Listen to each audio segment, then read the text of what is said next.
পিতামাতার কথাবার্তায় আচার আচরণে তুমি বিরক্ত হতে পারবা না। যদি বিরক্ত হও আর বিরক্ত হইয়া বান্দা তুমি তাদের সামনে উফ শব্দটা উচ্চারণ করতে পারবা না। কথাকার একটু জোরে বলেন। পিতামাতা বৃদ্ধ হয়ে গেছে, বয়স্ক হয়ে গেছে, এখন তো অবুঝের মতো। তাদের চলাফেরা, আচার আচরণ, কথাবার্তা এমন হতে পারে তোমার বিরক্ত লাগতে পারে, আর বিরক্ত হয়ে বান্দা তুমি উফ শব্দটা মুখ দিয়ে উচ্চারণ করতে পারবা না। আমার বন্ধুগণ, উফ শব্দ এটা হলো ইউনিভার্সাল শব্দ।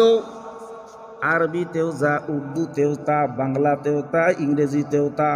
উফ মানে একটা হলো বিরক্তিকর শব্দ। উফ বলছেই মানে একটা বিরক্তি ভাব নিয়ে উফ শব্দটা উচ্চারণ করেছে। বাচ্চার কান্নাকে বলা হয় ইউনিভার্সাল শব্দ।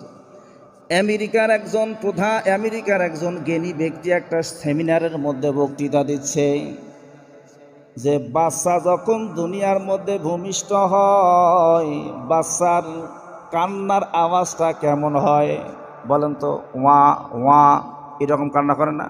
এইরকম শব্দ করি কান্না করে। তিনি বলতেছেন যে বাচ্চা দুনিয়ার মধ্যে জন্ম হবার পর ওই ওয়া ওয়া শব্দ করে কান্না করে না, ওই শব্দটা হলো আল্লাহ আল্লাহ শব্দ। সুবহানাল্লাহ কোন।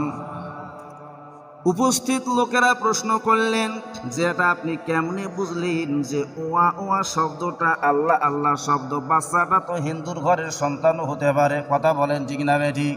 বাচ্চাটা খ্রিস্টানের ঘরের সন্তানও হতে পারে, তাহলে আপনি কেমনে বুঝলেন যে বাচ্চার ওয়া ওয়া শব্দটা হলো আল্লাহ আল্লাহ শব্দ?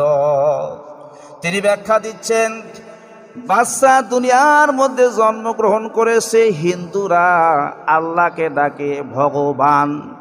আমরা কি ভগবান ডাকি? আল্লাহর ৯৯টা সুন্দর সুন্দর নাম রয়েছে। আল্লাহ আল্লাহ শব্দটা হলো জাতি নাম। এছাড়াও আল্লাহর ৯৯টা সুন্দর সুন্দর নাম রয়েছে। আল্লাহ বলেছেন এই সুন্দর সুন্দর নামগুলি ধরে আমারে ডাকো। এই ভগবান শব্দটা ৯৯টা নামের মধ্যে পাওয়া যায় না। তাহলে হিন্দুরা আল্লাহকে ডাকে কি? ভগবান।